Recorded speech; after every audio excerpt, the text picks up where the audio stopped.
हमें यहाँ पर बताना है कि on comparing the ratios a1 by a2, b1 by b2 and c1 by c2, find out whether the lines representing the following pair of linear equations intersect at a point, are parallel or coincident.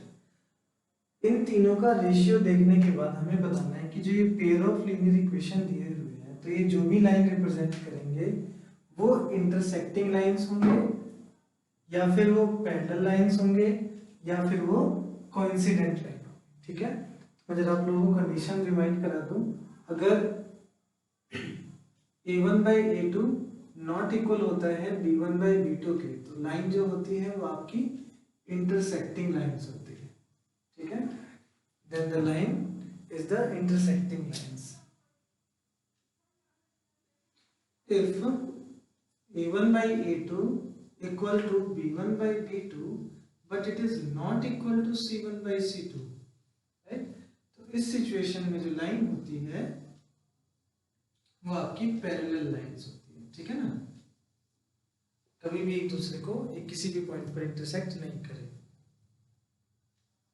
Finally जो third होता है situation a1 by a2 equal to b1 by b2 equal to c1 by c2, इस case में जो line होगी वो आपकी coincidental line होगी, कोइंसिडेंटल लाइन। ठीक है, जो ये आखिरी वाला कंडीशन था, और ये इनफाइनाइट मेनी सॉल्यूशंस होते हैं इसके, इनफाइनाइट टाइम मिलता है, इनफाइनाइट मेनी सॉल्यूशंस। तो यहाँ पर देखेंगे जरा, फर्स्ट क्वेश्चन को लेते हैं। यहाँ पे मैंने क्वेश्चंस को पहले से ही लिखा हुआ है, 3 पार्ट हैं इस क्वेश्चन में, जरा देखते हैं। तो फर्स्ट के लिए हम लोग चेक करेंगे, लिखेंगे कंपेयरिंग विद, अब general pair of linear equations क्या होते हैं, with a1x plus b1y plus c1 equal to 0 and a2x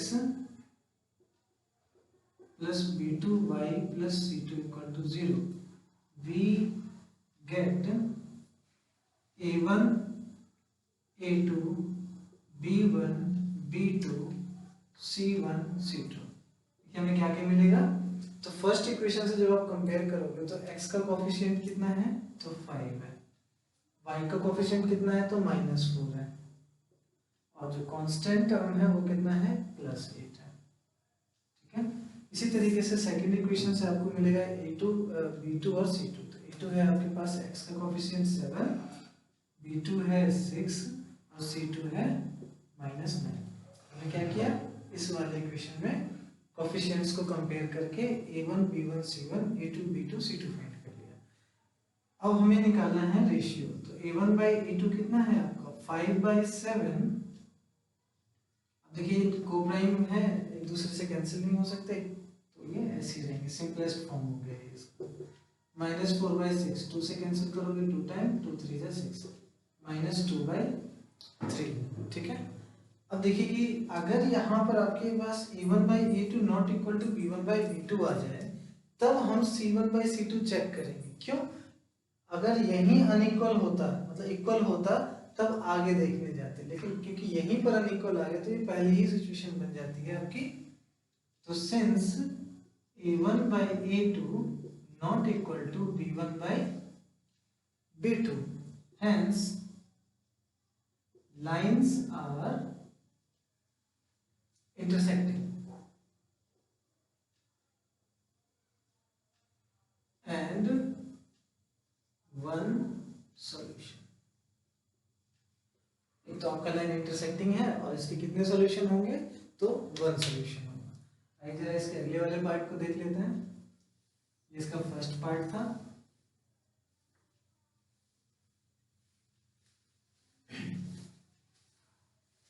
अब इसका सेकंड पार्ट देख लेते हैं हम लोग। पार्ट को आप कंपेयर करोगे, लिखेंगे यहाँ पर सेकंड का सॉल्यूशन। ठीक है, तो 4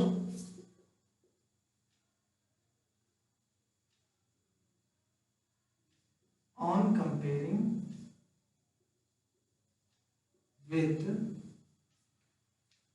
a1x plus b1y plus c1 equal to 0 and a2x plus b2y plus c2 equal to 0, we get क्या मिलेगा हमें a1 b1 c1 a2 b2 c2। a1 कितना है, x का कोएफिशिएंट 9 है आपके पास, b1 कितना है 3 और c1 कितना है तो 12, a2 कितना है 18, b2 कितना है 6 और c2 कितना है तो 20। ठीक है ना। अब हम इसका रेशियो निकाल लेते हैं, तो a1/a2 देखिए 9/18 ये कैंसिल हो सकता है तो 1/2 आ जाएगा। इसी तरीके से b1/b2 निकाल लीजिए तो 3/6 कैंसिल करेंगे तो 1/2 आ गया। अभी दोनों इक्वल आ गया, तो इक्वल के लिए तो यहाँ पर दोनों सिचुएशन है, अब उसके आगे चलना पड़ेगा। अब निकाल लीजिए आप c1/c2, c1 कितना है 12 अपॉन में 24, तो देखिए ये भी कैंसिल हो रहा है, तीनों आपके रेशियो जो थे इक्वल आ चुके हैं। a1/a2 equal to b1/b2 equal to c1/c2, and which condition is this, this is the third condition here, coincidental lines, right. Hence लिख दीजिए since a1/a2 equals b1/b2 equal to c1/c2, hence lines are coincident lines and it has infinite many solutions, और इसके कितने solutions होंगे तो infinite many solutions होंगे। ठीक है बच्चों, तो ये था आपका सेकंड पार्ट। आइए जरा इसका थर्ड पार्ट देख लेते हैं। सॉल्यूशन जो है थर्ड का, सेकंड का थर्ड पार्ट, तो देखिए यहाँ पर फिर से लिखेंगे on comparing with a1x plus b1y plus c1 equal to 0 and a2x plus b2y plus c2 equal to 0, we get a1 b1 c1 a2 b2 c2। ठीक है, देखिए a1 क्या है तो 6, b1 क्या है तो -3, c1 क्या है तो 10, a2 क्या है 2, b2 क्या होगा तो देखिए y के साथ कुछ भी नहीं है ना, न्यूमेरिकल वैल्यू तो -1 है, c2 क्या है 9। ठीक है, फिर से आप रेशियो निकालोगे तो a1/a2 is equals to 6/2 and cancel करेंगे तो 3 आ गया आपके पास। फिर b1/b2 निकालेंगे तो -3/-1, माइनस से माइनस कैंसिल 3 रह गया। c1/c2 निकालोगे तो 10/9।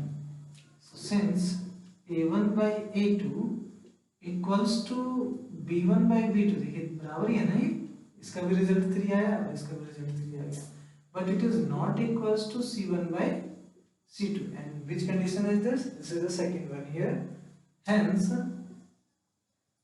lines are parallel and it has no solutions। ठीक है, लाइन आपका पैरेलल होगा और इसके कोई भी सॉल्यूशन नहीं है। ठीक है बच्चों, ये था आपका क्वेश्चन नंबर